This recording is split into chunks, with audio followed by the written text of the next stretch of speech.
I did some research in Indonesia that got me interested in cultural variation. And when I came back, I was based at Field Museum, and one of my colleagues wanted to start a project that would use one of the early collections collected by one of the early Boasian students, A.B. Lewis.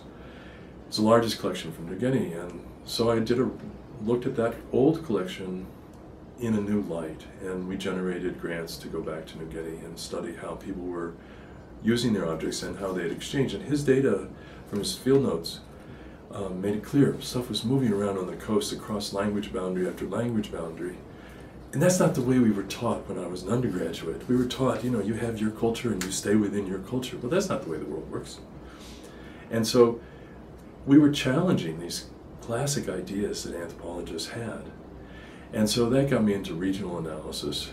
And then I started thinking, oh, I was working with these museum collections, and I was attached to Dartmouth, to the museum there, and we were working on an exhibition, and I wanted to use the same kind of approach to look at 3 different parts of the south coast along the Papuan Gulf and how they were using the same objects, but they had completely different meanings attached to each.